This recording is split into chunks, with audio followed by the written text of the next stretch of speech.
waxaan dareemayaa xanuun aad u daran adduunkii oo dhan ayaa igu soo yaraanaya allah xanuun weynaa ashhadu an laa ilaaha ila allah wa ashhadu anna muxammadan rasuulullah waa qayb ka mid ah hadalladii iyo ashhaatinkii uu eebbaweyne carabkeeda haleeshiiyey senatar jawaahir axmed cilmi oo goor sii horraysay ku geeriyootay dalka hindiya maxaa ka jira in marxuumad jawaahir axmed cilmi ay u geeriyootay xanuunka kansarka ah ee markaasi haayay bilooyinkii la soo dhaafay sidoo kale maxaa ka jira wararka sheegaya in mid ka mid ah dhaqaatiirtii xaaladdeeda caafimaad la tacaalayay uu cirbad halis ah ku dhuftay si ay nafta uga dhacdo maqaalkan waxaan idinkugu soo gudbin doonaa doodo badan oo hareeyey geerida marxuumad jawaahir balse inta aanan guda gelin daawadayaashayda sharafta leh ee muslimiinta ah ee halkan ku xidhan waxaan hal mar idinka codsanayaa si niyad ah oo weliba qalbi ah inaad qaybta kommentiga ugu ducaysaan inuu ilaahay jannatulfirdowse ka waraabiyo marxuumad jawaahir axmed cilmi oo ku geeriyootay dalka dibaddiisa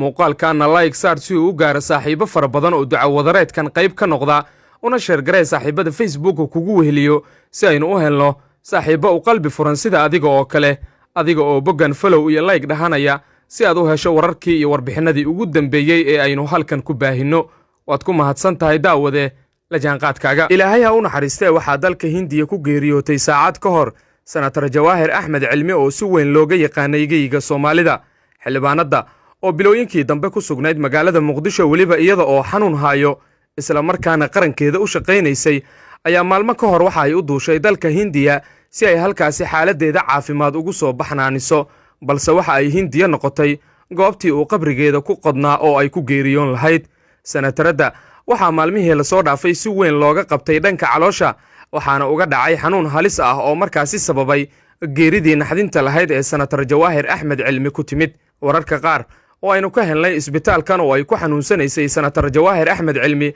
ayaa sheegaya in xaaladdeeda caafimaad ay habeenadii dambe soo hagaagaysay balse habeenkii xalay ahaa ay senataradda u ahayd habeen ka duwan habeenadii kale maadaama riinkeeda iyo aadaarkeeda meel fog laga maqlayey xilli ay si weyn u xanuunsaneed senatar jawaahir axmed cilmi xanuunkaasi oo ugu dambayn sababay inay geeriyooto maskiintan adduunka u macaanayd dhaqaatiirta ku sugan dalka hindiya ayaa waxa ay sheegeen in xaaladdeeda caafimaad ay soo hagaagaysay maalmihii la soo dhaafay balse xalay ayay ugu dambayn geeriyootay waxaana la sheegay in xanuunkan uu yahay mid dhanka caloosha ay ka qabtay oo ay ilaa iyo yaraanteedii uu xanuunkan hayey waxaana la sheegay in dhowr jeer xildhibaanadda laga qabtay dhanka caloosha balse ay ka bogsan jirtay markanna uu ahaa markii nolosha ugu dambaysay oo ay ugu dambaynna u geeriyootay haddii aynu fiirinno shakhsiyadda senatar jawaahir waxa ay ahayd shakhsi firfircoon dowladnimada u adeegtay waxaa la xasuustaa sida ay uga qayb qaadatay abaarihii dalka iyo fatahaadihii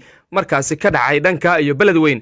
waxaa la xasuustaa in dhowr jeer ay gargaar caafimaad gaarsiiday dadka kaamamka ku nool ee aan haysan caafimaad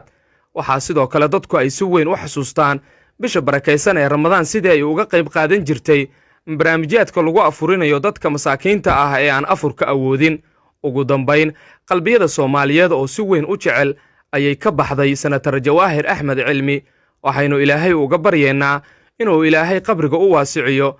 jannatulfirdowsna ka waraabiyo maadaama ay ahayd qof aad loo jecel yahay oo dunida si weyn looga tebi doono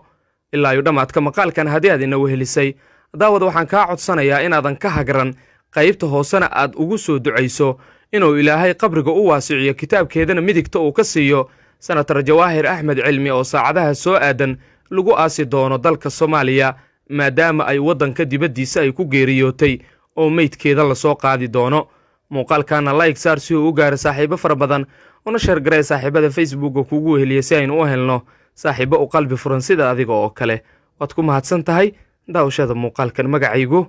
waa cabduqaadir cabdulaahi siisi